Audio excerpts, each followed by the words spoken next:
여러 개 한다 그래서 뭐 더 기간이 길어지고 이런 건 아니고요. 사실 기간에 대한 거는 여부가 중요하다고 볼 수 있습니다.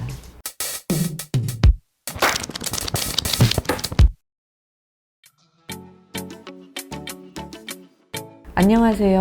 크림치과 원장 김정란입니다.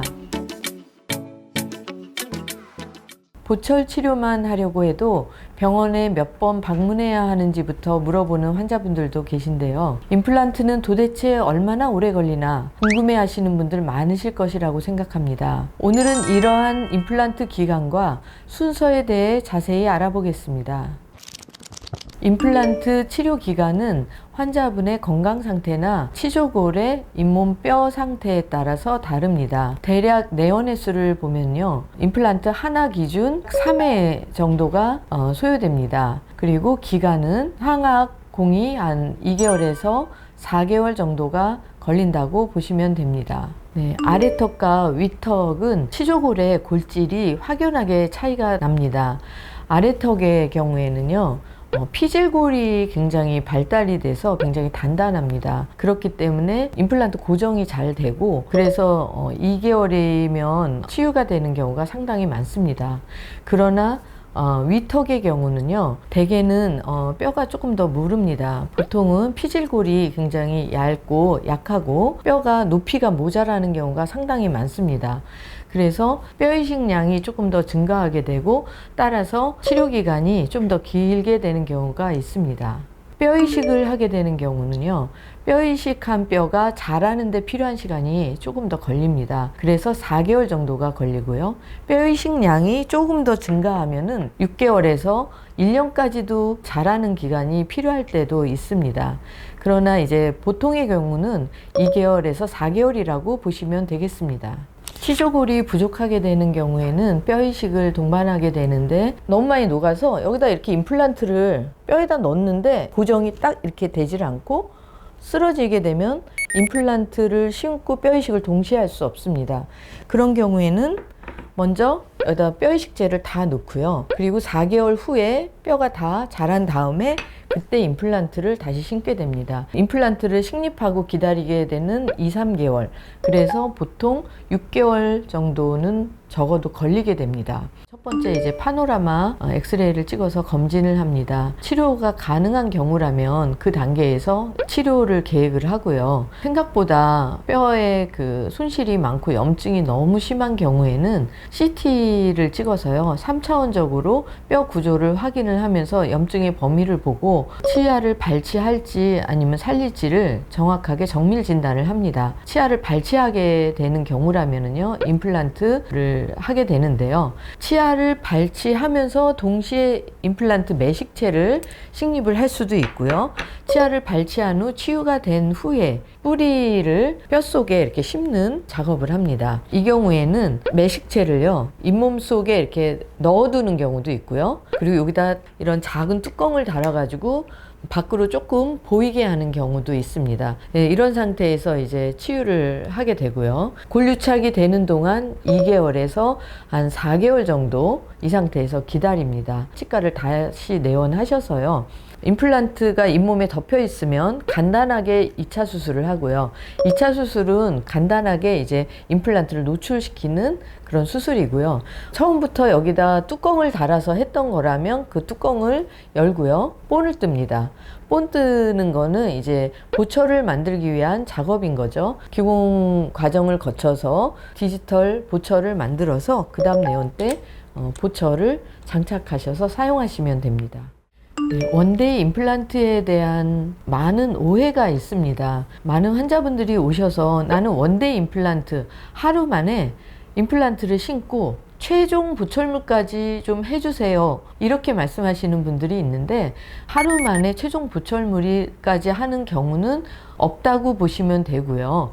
원데이 임플란트는 임플란트를 식립하는 날부터 사용할 수 있도록 임시 치아를 해드리는 겁니다. 치아가 하나도 없는 경우에 임플란트를 뭐 10개, 8개 이렇게 심은 분들이라면요, 임플란트가 치유되는 과정 중에 2개월, 한 4개월 동안 치아가 없잖아요. 그러면 이전 방법대로라고 한다면 틀니를 사용합니다. 임플란트가 들어가 있지만 이런 틀니를 사용하는데 사실 2개월, 4개월 사용하려고 보면 조금 불편함이 있을 수밖에 없거든요.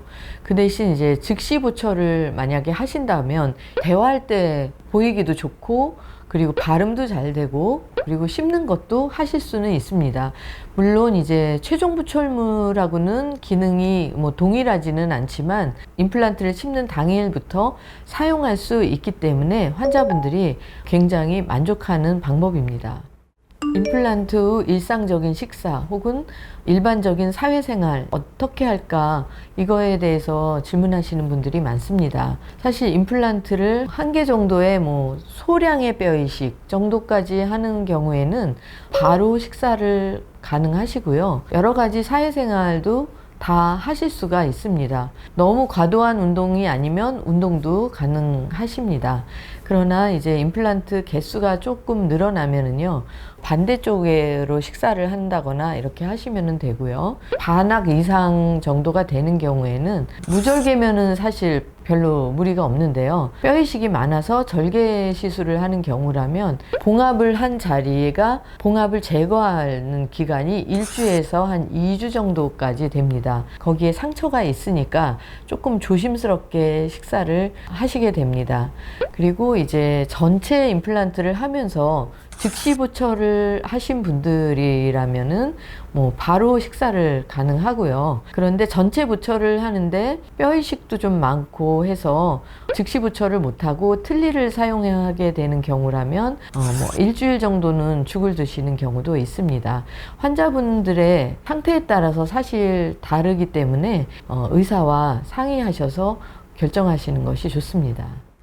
임플란트를 무서워하시는 분들은 이제 여러 개 한다 그러면 1개씩 막 나눠서 해야 되는 거 아닌가 이렇게 생각들을 하시는데요.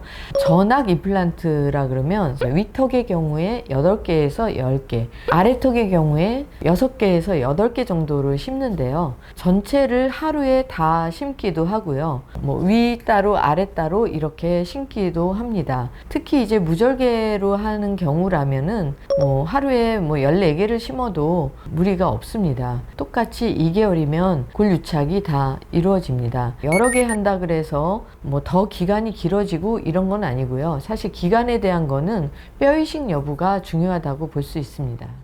임플란트 재수술의 경우에도 골질이 좀 더 좋거나 골 양이 조금 더 많은 분들은 똑같이 2개월에 완성이 되는 분들도 있습니다. 그러나 재수술의 경우에는 치조골이 좀 부족한 경우가 사실은 많기 때문에 조금 시간이 더 걸리는 경우는 꽤 많이 있다고 볼 수 있습니다.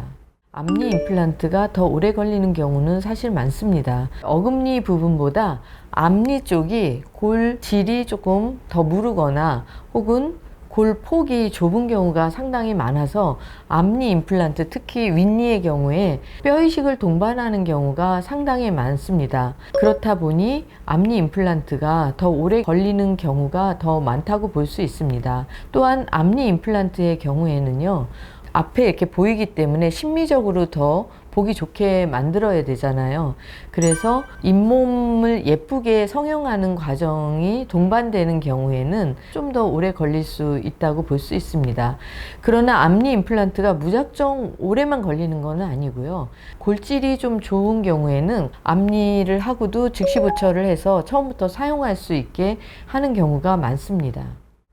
교정 치료를 시작할 때 어떤 치아는 임플란트를 하기로 미리 결정된 경우가 많습니다. 그런 경우에 임플란트 식립은요, 교정 치료를 통해서 모든 치아의 위치가 확립이 된 경우 임플란트를 심게 됩니다. 임플란트는 한번 심으면은요, 그 자리를 벗어나지를 않습니다. 위로도 안 움직이고 옆으로도 안 움직입니다. 브라켓을 완전히 다 제거한 다음에 심는 게 아니고요, 교정 치료가 거의 끝나갈 즈음에 그때 임플란트를 심습니다. 그리고 완료와 동시에 보철을 하게 됩니다.